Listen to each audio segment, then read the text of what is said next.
বাঁকুড়াতে জাতীয় সড়ক অবরোধ করে বিক্ষোভ, বিবেচনাধীন তালিকায় নাম থাকাদের বিক্ষোভ। আগে ভোটার পরে ভোট, এই দাবিতেই বিক্ষোভ। বাঁকুড়া পুরুলিয়া জাতীয় সড়ক অবরোধ করে বিক্ষোভ। আগে ভোটার তারপর ভোট, এই দাবি নিয়েই তারা এবার বিক্ষোভে বসলেন। বাঁকুড়াতে জাতীয় সড়ক অবরোধ করে বিক্ষোভ। বাঁকুড়া পুরুলিয়া জাতীয় সড়ক অবরোধ করে বিক্ষোভ।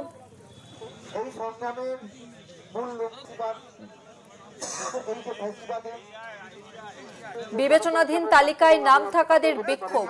যে সমস্ত ভোটারদের নাম বিবেচনাধীন তালিকাতে রয়েছে তারা রাস্তায় বসে পড়ে বিক্ষোভ দেখাচ্ছেন। তাদের দাবি যে আগে ভোটার তারপর ভোট, অর্থাৎ আগে ভোটার তালিকায় নাম থাকবে তারপর এই ভোট, এমনটাই কিন্তু তারা দাবি জানাচ্ছেন। বাঁকুড়া পুরুলিয়া জাতীয় সড়ক অবরোধ করে বিক্ষোভ। বিবেচনাধীন তালিকাতে যে সমস্ত ভোটারদের নাম রয়েছে তারা বিক্ষোভ দেখাচ্ছেন। তাদের একটাই দাবি যে আগে ভোটার তারপরে ভোট, অর্থাৎ আগে ভোটার তালিকাতে নাম তারপরেই ভোট।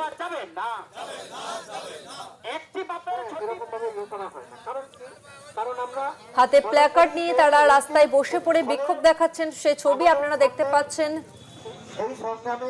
কি দাবি করছেন তারা একবার শোনাবো আপনাদের। পশ্চিমবাংলায় 60 লক্ষ বৈধ মানুষকে অবৈধ করে রেখেছে নির্বাচন কমিশন বিজেপি থ্রু। সেই প্রতিবাদে আমরা জাতীয় সড়ক অবরোধ করেছি, এটাই আমাদের উদ্দেশ্য।